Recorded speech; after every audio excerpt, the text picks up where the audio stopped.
오늘 시간에는 스스로 계신 이가 종이 되신 이유라는 제목으로 함께 말씀의 은혜를 나누기로 합니다. 오늘도 거룩한 주일에 예배하는 여러분들을 축복하고 사랑하고 환영합니다. 주님 안에 아름다운 사랑, 주님만이 주실 수 있는 그 놀라운 사랑이 예배의 이 시간을 통하여 여러분의 소유가 되고 또 여러분의 삶에 또 속에 쏙 깊숙이 들어가서 여러분을 보는 이로 하여금 하나님의 사랑을 느끼게 하는 복된 성도가 되기를 간절히 바랍니다. 사람은 누구나 오래전의 일이지만 기억에 남는 것들이 있습니다. 저는 어렸을 때 이렇게 돌아보니까 4살 때 기억도 나요. 4살 때. 그래서 제가 어머니와 함께 그 겨울에 엄청 눈이 소복이 내린 그 겨울에 예전엔 동네에 마을에 우물이 하나 있었지 않습니까? 그래서 두레박으로 이렇게 물을 퍼가잖아요. 그래서 아주 어렸을 때 한 4살 때인데 제가 식구가 많아서 제가 할머니 밑에서 방에서 살고 다른 식구는 어머니 방에서 살았기 때문에 어머니의 사랑을 받아볼 수 있는 유일한 길은 새벽에 어머니 손잡고 물 들어가는 거예요. 근데 저희 어머니가 꼭 새벽 4시만 되면 일어나셔서 이렇게 또아리 같은 거 있잖아요. 그리고 이렇게 뭐 그릇인지 뭐죠, 물 뜨는 그릇이 있잖아요. 이렇게 딱 잡고 하는 거, 이걸 가는데 하는데 얼마나 눈이 소복이 쌓이는 그것을 엄마 손잡고 이렇게 갔던 것이 기억이 나요. 그러니까 많은 기억이 나지는 않지만 어떤 인상 깊은 기억들이 나오는 거죠. 이렇게 기억이 나는 것이죠. 베드로에게도 그런 인상 깊은 일들이 있었습니다.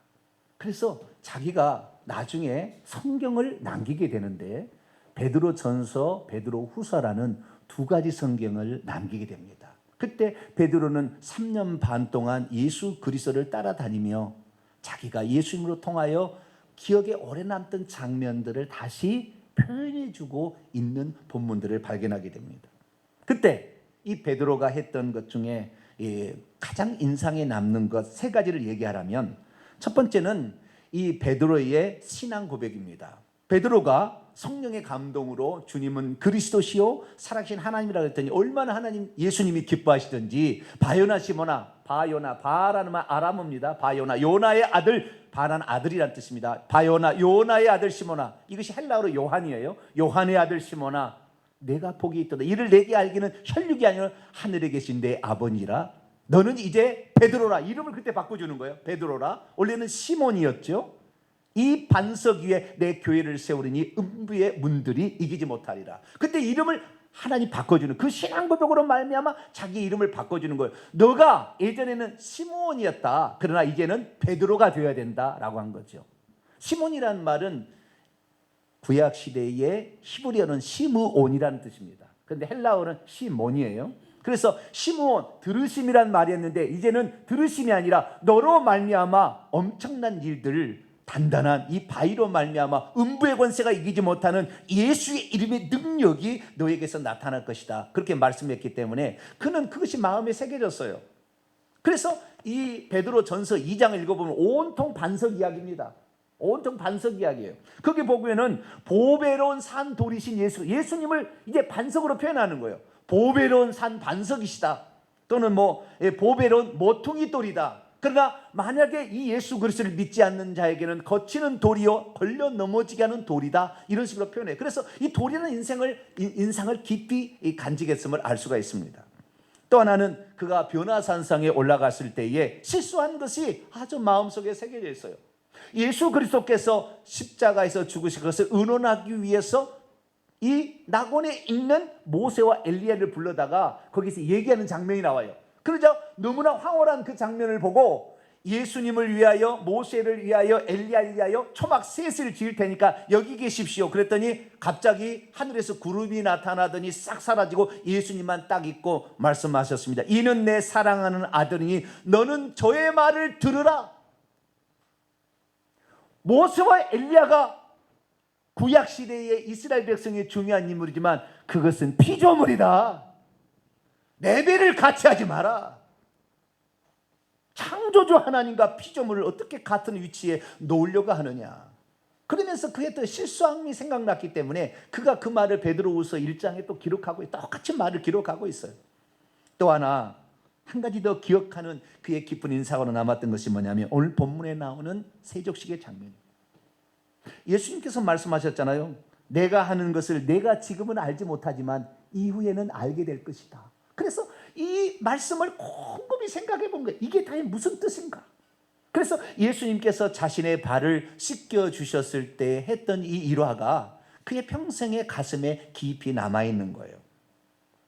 그것은 전능하신 하나님께서 하나님의 아들로 오셨는데 그분이 스스로 자기를 낮추시고 피조물들의 제자들의 발을 씻어준 한 사건이죠.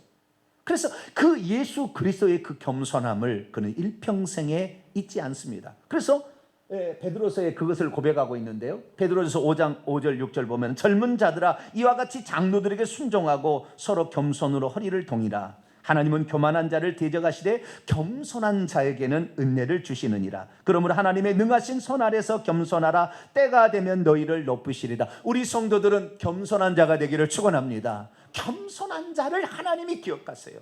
교회는 그만한 자가 아닌 겸손한 자가 있을 때 교회가 교회되는 것입니다. 그래서 이 베드로에게 이 겸손에 대한 어떤 전형적인 모습으로 세족식을 행하셨다는 것을 알 수가 있죠. 그런데 예수님께서 이 세족식을 행하시면서 두 가지 의미심장한 얘기를 합니다. 하나는 뭐냐면 이미 목욕한 자는 발밖에 씻을 필요가 없다. 이 말을 이 말이 의미가 아주 의미심장한 거예요. 또 하나는 내가 주와 선생이 되어 너희의 발을 씻겼으니 너희도 서로 발을 씻겨주는 것이 옳으니라. 그러면서 들려주신 말씀이 뭐라고 했냐면은 종이 주인보다 크지 못하고 보냄을 받은 자가 보낸 자보다 크지 못하다는 사실 알고 이 일을 행하면 복이 있도다. 예수님이 행한 이 의미가 무엇인지를 알고 너희들이 행한다면 복을 받을 것이다. 이 좀처럼 어렵다는 겁니다. 사실은 이것을 파악하기가. 그래서 오늘 이 예수 그리스도께서 베드로에게 들려준 이 말씀을 통하여 과연 세족식의 의미가 무엇이고 또한 남의 발을 씻겨준다는 그 의미가 무엇인가를 오늘 살펴보게 되는데요. 오늘 놀라운 새로운 주제를 오늘 공부하게 될 겁니다. 저희 교회는 회개와 천국 복음을 외치는 교회 아닙니까? 회개해서 믿음만이 아니라 회개해서 천국에 들어가자라는 것인데요. 회개라는 것은 세 방면이 있다고 제가 말씀을 드렸습니다. 하나는 뭐냐면 십계명을 어긴 죄를 회개하기 시작한다 그러죠. 어떤 죄를 회개할 거냐? 하나님의 말씀에 불순종한 거, 이렇게 하라 또는 하지 말라 했던 것을 거꾸로 했던 거, 이런 것을 회개하는 것이 사람의 첫 번째 회개다라는 말씀을 듣고, 두 번째는 요한복음 16장 9절에 예수 그리스도를 믿지 않은 죄. 이게 뭐냐면 하나님께서 우리를 구원하러 오셔서 아들의 신분으로 오셔서 십자가에 죽었건만 하나님 어디 있어? 네가 아버지? 이렇게 하면서 하나님의 큰 사랑을 받아들이지 못하고 외면했던 죄. 이것이 본질적인 죄인데 이것을 회개해야 된다. 이것이 가장 중요한 해고 이것을 하지 않은 것은 아직 회개도 안 한 것이다 라는 그런 설교를 제가 얼마 전에 말씀을 드렸고요. 그 다음에 지난주에는 세 번째 회개인데 적극적인 죄에 대한 회개입니다. 그것은 내가 해야 될 일을 안 한 거예요. 예를 들어서 내가 열심을 품고 주님을 섬겨야 되는데 그러지 않은 거, 내가 기도해야 되는데 기도하지 않은 거, 내가 전도해야 되는데 전도하지 않은 거죠. 내가 사랑해줘야 되는데 사랑하지 않은 거, 내가 희생해야 되는데 희생하지 않는 거. 나중에는 두 번째 본질적인 죄를 회개하게 되면 이 세 번째 적극적으로 행하지 못한 것도 회개할 수밖에 없다라는 말씀을 드렸습니다. 오늘은 그 적극적인 회개의 한 형태인 행동으로 회개하는 하나의 장면을 오늘 만나보게 될 것입니다. 오늘 이 말씀을 통하여 여러분의 회개 생활이 좀 더 깊어지고 우리 주님 앞에 그 회개가 하나님께 드려짐으로 말미암아 깨끗한 삶, 그리고 여러분의 삶을 통하여 그리스도의 향기가 드러나서 하나님께 영광 돌리는 복된 성도가 되기를 간절히 바랍니다.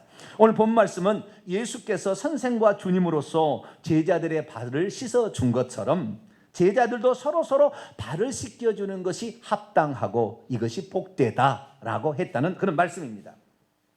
이 세상에는 섬기는 자가 복이 있을까요? 섬김을 받는 자가 복이 있을까요? 당연하죠. 섬김을 받는 자가 복이 있다고 말합니다. 그래서 어쩌든지 높은 자리에 올라가 보려고 노력하고 소유를 많이 가져서 부리기 위해서 노력하고 있는 것이 사실입니다. 그런데 예수님께서는 역설적으로 말했습니다. 섬김을 받는 자가 복이 있는 것이 아니라 섬기는 자가 복이 있다고 거꾸로 얘기한 거예요. 예수님이 얘기하는 영적 법칙가 몇 가지가 있어요. 그런 것이 먼저 된 자가 나중되고 나중된 자가 먼저 된다. 이건 세상 법칙이 아니에요. 먼저 된 자가 먼저 되게 돼 있어요. 그런데 그렇지 않은 몇 가지가 있습니다. 그런데 그 중에 하나가 뭐냐면 섬기는 자가 섬김을 받는 자보다 더 복이 있다 이렇게 얘기하신다는 거죠. 예수께서는 자신을 낮추어 종과 제자들처럼 남을 섬기는 것이 복이 있다 이렇게 말씀하셨습니다. 대체 예수님은 어떻게 되어서 남을 섬기는 자가 복이 있다고 역설적으로 말씀하고 있는 것일까요? 오늘 교회에 다니다 보면은 교회 안에는 두 종류의 사람이 딱 있습니다. 하나는 섬기는 자, 하나는 섬김을 받는 자. 둘 중에 하나입니다.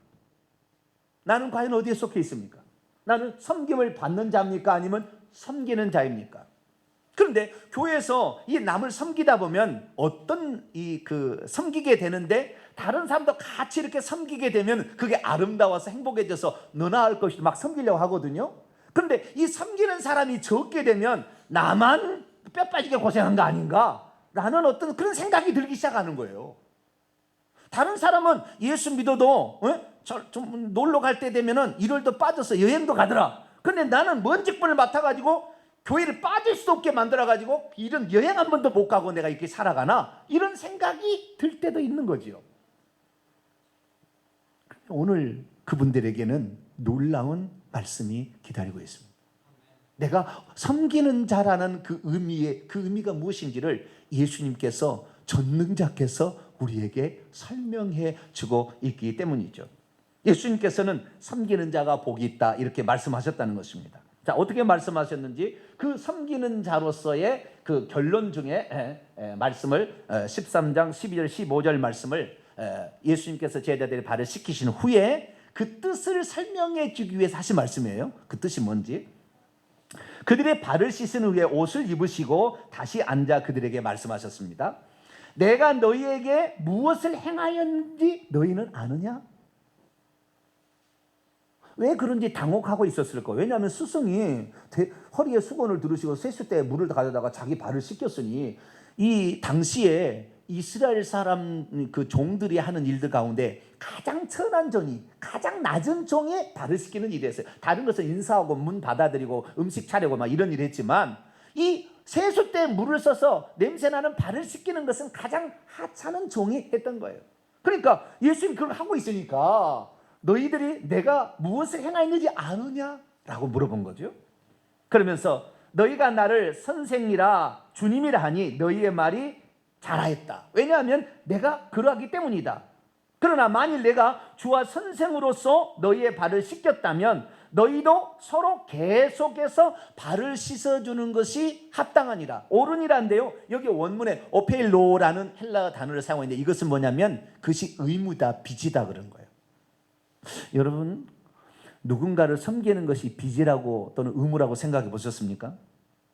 그냥 할 수 있으면 하고 할 수 없을 때는 안 하고 이렇게 생각했을 거예요. 근데 주님의 말씀은 그것은 빚으로 여기는 것이 맞다 이렇게 말씀하고 있어요.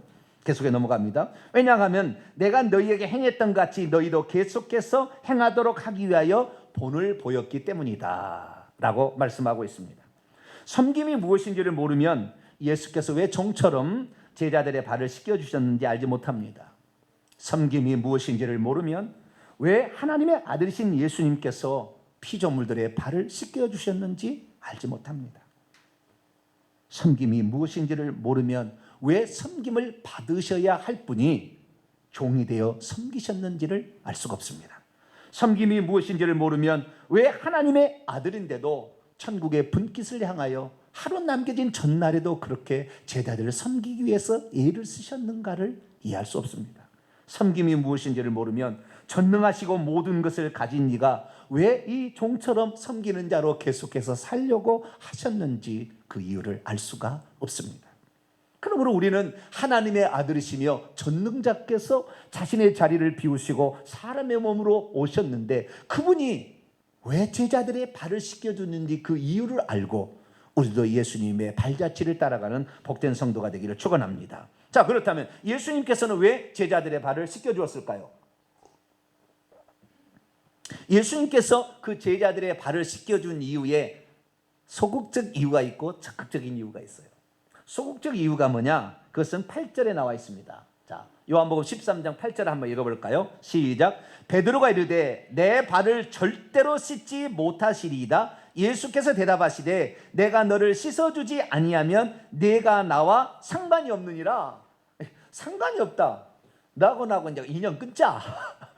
그런 느낌이잖아요. 우리 한국말로서 이것을 표현한다면은 너하고 인연이 끊어지는 거니까 인연을 계속 맺으려면 내가 너에게 발을 씻겨줘야 돼. 알았어? 이렇게 들린다 이 말이에요. 그러나 원문에는 그런 뜻이 아니에요. 그러니까 사람들은 자기 나름대로 해석의 잣대가 있어요. 그래 자기 나름대로 해석이 가는데 원문은 그런 뜻이 아니에요. 그 밑에 제가 지적을 해봤어요. 베드로가 그에게 말합니다. 지금 현재 말해요. 당신은 절대로 영원히 내 발을 씻기지 못할 것입니다. 왜 그랬을까요? 스승이 그분이 하나님의 아들이시고 구약 성경에 예언된 메시아신데 그분이 어떻게 나 같은 자의 발을 씻기느냐? 나는 죄인인데 이런 죄인의 발을 씻기시느냐? 절대 안 됩니다. 잘한 거예요? 못한 거예요? 할렐루야. 누가 잘했다고 그랬어요? 예. 잘한 거, 나는 잘했다고 봅니다. 잘한 건 잘한 거죠. 그게 다 마땅히 그렇게 해야지요. 못합니다. 그렇게 얘기를 했어요. 그런데 예수님의 한마디가 그의 말을 바꿔버렸어요. 뭐라고 했냐면 만일 내가 너를 씻기지 아니한다면 너는 나와 함께 분깃을 가지지 못한다. 이 분깃을 가지지 못한다. 상관이 없다는 말이 아니에요. 뜻이면 너는 천국에서 나와 함께 받을 분깃이 있는데 이것을 받지 못할 것이다. 그러니까 나도 받을 것이고 너도 받을 것인데 이 행위가 나도 받게 하는 행위가 되고 너도 받게 하는 행위가 된다. 이 분깃이라는 메로스라는 뜻은 누가복음 15장에 보면 돌아온 탕자의 비유가 있잖아요. 둘째 아들이 아버지께 말합니다. 아버지요, 내게 돌아올 분깃을 내게 주소서. 이렇게 얘기하는 그 분깃의 그 똑같은 단어입니다. 내게 돌아올 할당된 몫이죠. 할당된 기억시옷 몫입니다. 이 몫을 그렇게 분깃이라고 얘기를 합니다. 그러니까 예수님께서 이렇게 하신 것은 자기에게 돌아올 분깃도 있고 베드로에 돌아갈 분깃도 있는 거예요. 여러분 섬김을 받아야만이 여러분도 하늘에서 몫이 있어요. 그러니까 섬긴다고 너무 사용하지 말고 섬길 때는 섬김을 좀 모른 척하고 받기도 하세요. 아시겠죠? 그것은 뒷일을 위한 것이지 그 섬김 자체를 위한 건 아닙니다만 좌우지간 섬김을려고 하면은 섬김을 받아야 될 필요도 있어요. 아시겠죠? 별로 아멘 안 하시네 이것은. 그런 의미도 있다는 예수님 말씀이 진리니까. 그럼 예수님께서는 무슨 자기에게 돌아올 분깃이 있느냐 생각해 보세요. 자, 예수님은 하나님의 아들, 아니 하나님 자신을 의미한다고 했습니다. 그러면 모든 것이 예수님 거 아닙니까? 천국에 있는 모든 것이 예수님 거 아니에요?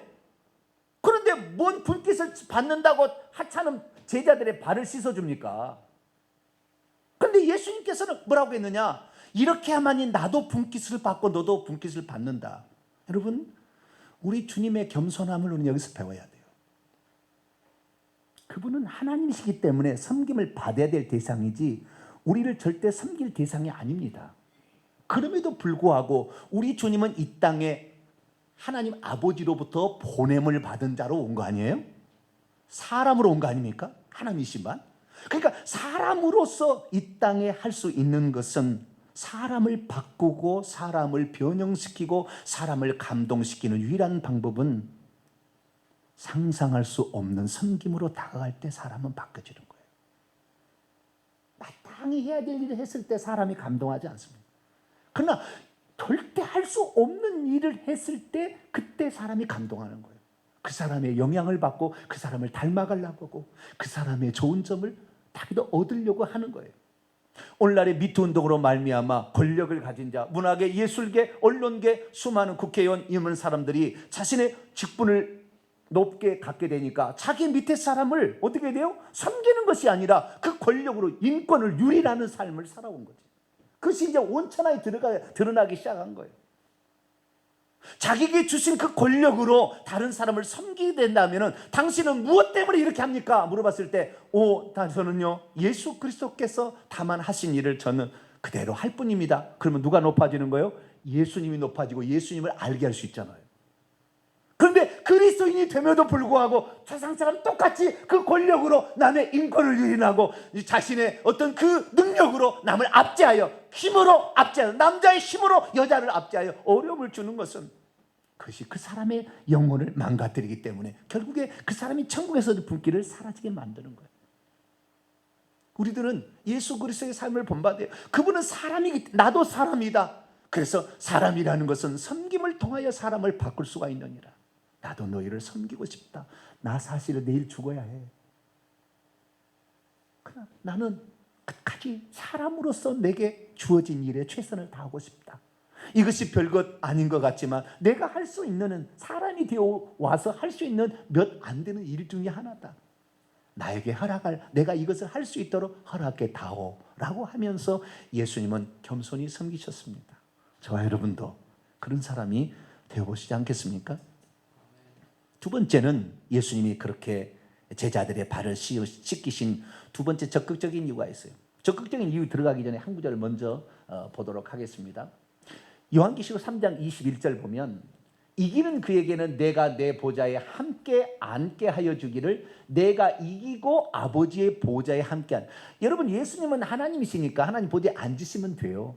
그런데 이 땅에 오셔서 사람으로서 마땅히 그가 감당해야 할 일들을 정말 성실히 잘 감당함으로 그 보좌를 차지하려고 했다는 그 겸손한 모습, 마땅히 내게 이 직분이 있으니까 나는 이거 누리고 살아야 돼, 이게 아니라 이 직분에 성실히 감당함으로 하나님이 주실 그 분깃을 얻기 위하여 오늘도 최선을 다하는 모습. 할렐루야. 예수님은 사실 이 땅에 자신의 목숨을 많은 사람의 대속물로 주기 위해 이 땅에 보냄을 받았기 때문에 자신의 목숨을 내놓으면 되지만, 그러나 그 내놓는 거 말고 지금 이 현장 속에서 내가 할 수 있는 건 뭐냐, 이 제자들로 하여금 하나님의 사랑이 얼마나 크다는 거, 어떻게 사람을 바꿀 수 있는 것은 너희들이 나와 같은 삶을 본받아야 된다 하는 의미로서 제자들의 발을 씻긴 거지요.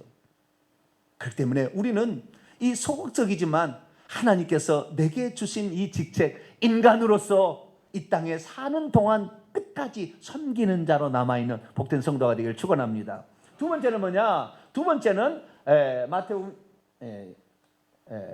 13장, 요한복음 13장 12절에서 15절에 나오는 말씀입니다.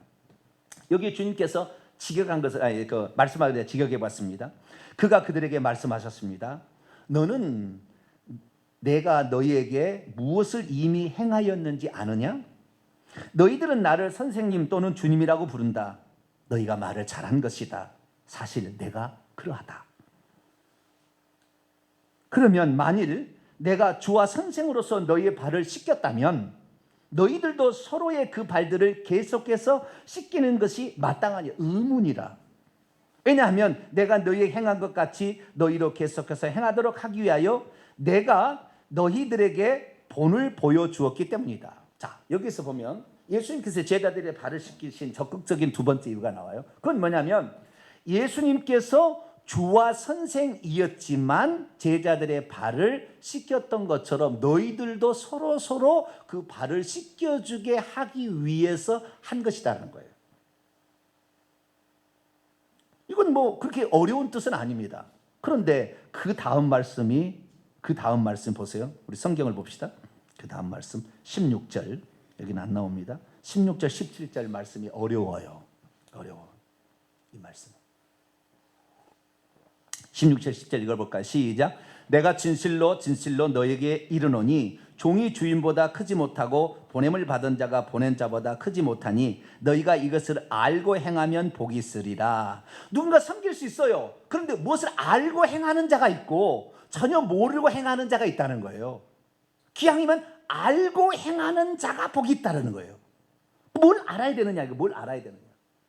여기서 아주 중요한 것을 이제 깨달아야 되는 거예요. 뭘 깨달으냐면, 자, 제가 앞에도 서두에서도 그런 말씀 중에서 간간히 얘기했지만 베드로가 일평생에 자기의 가슴 속에 새겨진 한 장면이 있었다는 거죠. 그 장면은 예수님께서 성만찬을 마치시더니 갑자기 겉옷을 벗으셨어요. 그리고는 세수대에 물을 떠다가 제자들의 발을 하나씩 씻겨가는 거예요. 그리고 베드로까지 온 거예요. 그래서 베드로가 이 장면을 지금 이제 생각하고 있는 거예요. 그런데 베드로 생각은 그랬어요. 이러면 안 되는 거잖아요. 이건 거꾸로 해야 될 일이죠. 그런데 예수님이 하는 것이 워낙 그 어떻게 막을 수가 없었던 어떤 분위기가 있었는지 그걸 막지를 못한 거죠. 그래서 이렇게 곰곰이 생각했는데 주님께서 나중에 이걸 다 끝내시더니 왜 내가 이렇게 행했는지를 너희가 아느냐? 라고 물어본 거예요. 여기서 뭐냐면은 여기서 누가 섬기느냐를 알아야 된다는 거예요. 주와 선생인 자가 종과 하인들을 섬기는 것이 섬김이다. 교회는 오래 다니고 직분을 가지고 높은 사람이 섬기는 것이 참 섬깁니다. 세상에는 하찮은 사람을 섬기지 않아요. 무시합니다. 그러나 오직 교회에 왔을 때 사람이 여기가 다른 공동체하고 다른 것은 나는 아무것도 가진 것도 없고 그리고 세상적으로 별 볼 일 없는 사람인데 교수 무슨 사장 CEO들이 와서 어서 오라고 이렇게 하실 때 그때 여기는 대체 무엇이든 이렇게 한다 이거요. 그때 섬김이 무엇인지를 알아서 여기는 세상과 다른 뭐가 있겠구나 이걸 안다는 거예요. 이걸 안 그럴 때 비로소 마음이 열린다는 거예요. 여기에 뭔가 다른 것이 있구나. 여기서 믿는 하나님은 세상과 같은 권력을 가지고 남을 압제하는 것과 다른 거라는 사실을 안다는 거예요. 그래서 섬기는 자라는 것은 높은 위치에 주님이요 주인이요 그리고 누군가를 권력을 부릴 줄 아는 자가 낮게 내려와서 섬기는 것이 이것이 섬김이란다 그렇게 얘기하는 거예요. 그러나 또 한마디 한 거죠. 그건 뭐냐면 종이 주인보다 크지 못하고 보냄을 받은 자가 보낸 자보다 크지 못하는 것을 꼭 알고 있어야 된다. 이게 무슨 말입니까? 여러분 때로는요 여러분들이 교회 와서 누군가를 섬겨서 음식을 하고 설거지를 하고 청소를 하고 막 이렇게 하잖아요. 그러면 무슨 생각이 드냐면 내가 다른 사람이 무슨 꼬봉이야? 내가 무슨 종이야?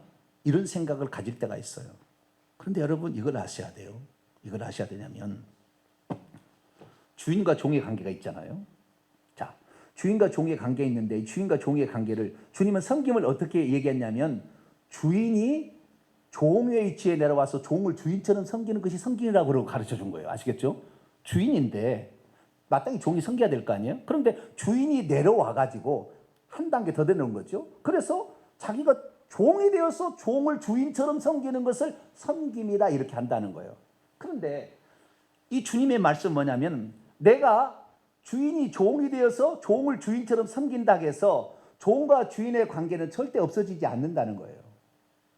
다시 말해 내가 아무리 내려간다 할지라도 낮은 위치에 올라간다 할지라도 하나님께서는 그 자를 천국에서 주인이라고 쳐주지 섬김을 받은 이 자를 주인이라고 쳐주지 않는다는 것입니다. 이 영적인 원리를 알아는 거예요. 그러니까 너희들이 아무리 내려간다 할지라도 너희들은 반드시 내가 천국에서 너를 으뜸되게 만들 것이고 너를 가장 존귀한 자로 만들 것이라는 이 믿음을 절대 버리지 말고 어떠한 내가 이렇게 섬기는 것이 정말로 이 불공평한 것 같고 손해보는 것 같고 내가 정말 낮춰져서 부끄러운 짓을 하는 것 같지만 너는 영적으로 이 마음 가운데 하늘나라에 갔을 때 하나님은 절대 너의 행위를 절대 낮은 것이라고 여기지 않을 거니까 그것을 알고 기쁨으로 하라는 겁니다. 할렐루야. 내가 청소한다고 해서 내가 낮은 사람이 되는 게 아닌 거예요. 그러나 하나님께서는 누가 섬겨야 된다는 걸 정확히 일러준 거예요. 주인이 섬기는 것이다.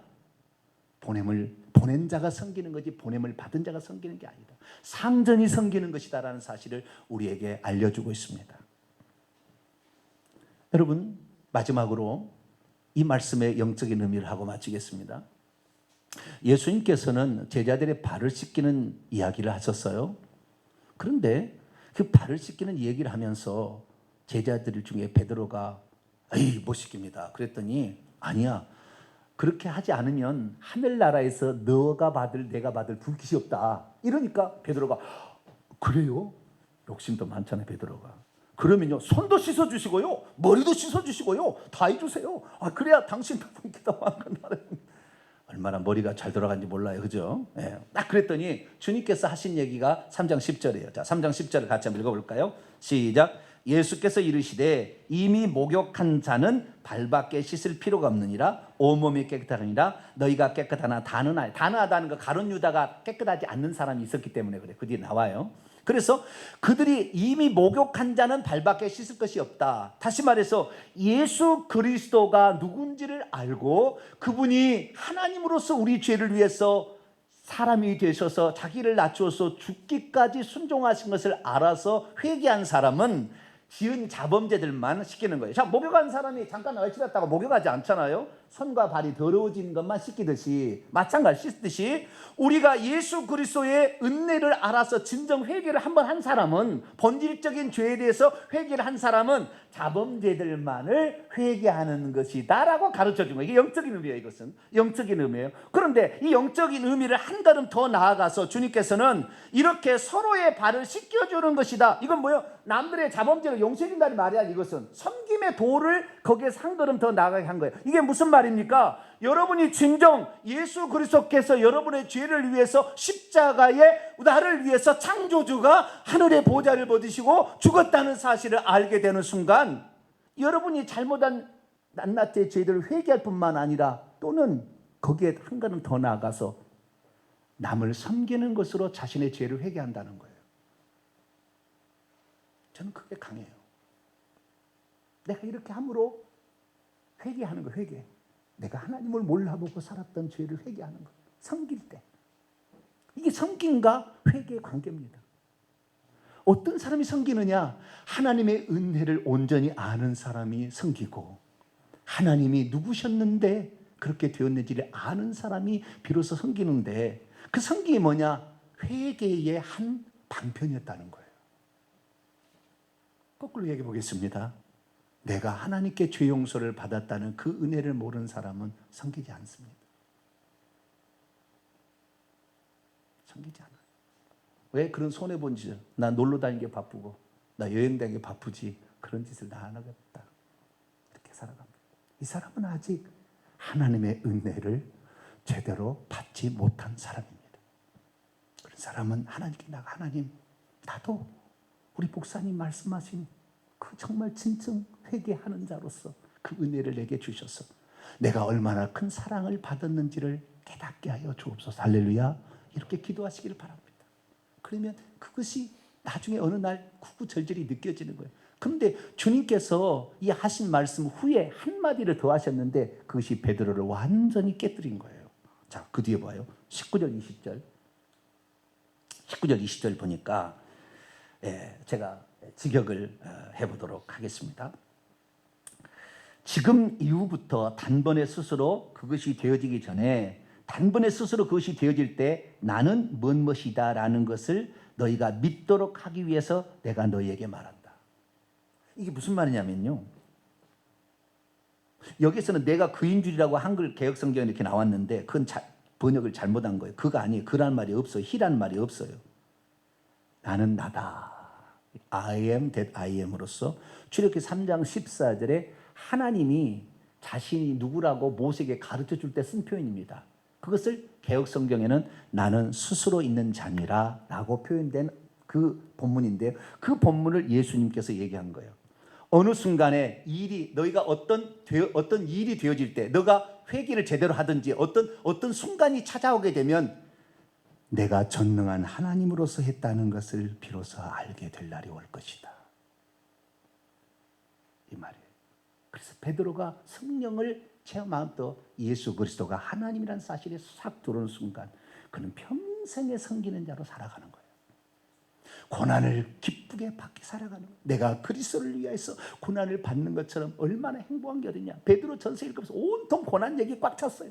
불로 연단한 시험 막 많은 고난 이야기. 그러나 그 모든 고난은 내가 감당해야 될 하나님이 주신 은혜를 내가 잘못 알고 행했던 것이 회개에 대한 보석처럼 이렇게 살아간 거예요. 그래서 오늘 우리가 이 세상을 살아갈 때 어떻게 예수 그리스도를 믿고 살아가냐. 전능자도 그렇게 안 해도 되실 분이 우리를 위해서 그렇게 낮추셨는데 우리는 그 은혜를 받은 자로서 어떻게 살아가느냐. 마땅히 해야 될 일이다. 이런 삶을 살게 되기를 간절히 바랍니다. 그래서 여러분이 하나님이 받은 은혜를 회개하는 마음으로 우리가 삶 속에서 율법적인 행위가 아닌 회개 행위로서 우리가 열심히 봉사하게 될 때 하나님은 너가 높은 자고 너가 으뜸이다. 너가 천국에서 복받을 자고 너가 진정 하나님의 아들이다. 그렇게 인정해 줄 날이 올 겁니다. 오늘의 삶에 우리가 봉사한다고 너무 힘들어하지 마세요. 하나님은 다 보고 있습니다. 우리의 섬김을 통하여 다른 사람이 비로소 하나님이 어떤 분인지 섬기는 자로 오셨다는 것을 알게 되니 여러분 그리스도의 사도입니다. 그 사도적인 삶을 살으셔서 꼭 천국에서 칭찬 듣고 사랑받고 존귀함 여김을 받을 수 있는 복된 성도가 되기를 간절히 바랍니다. 거룩하고 자비로우신 하나님 아버지, 오늘 예수님의 섬김의 의미가 무엇인지 알게 하시니 진심으로 감사를 드립니다. 하나님께서 이렇게 하셨다면 우리는 어떻게 해야 되겠습니까? 주여, 우리의 그 지난 날의 부끄러운 모습 용서하여 주시고 하나님의 받은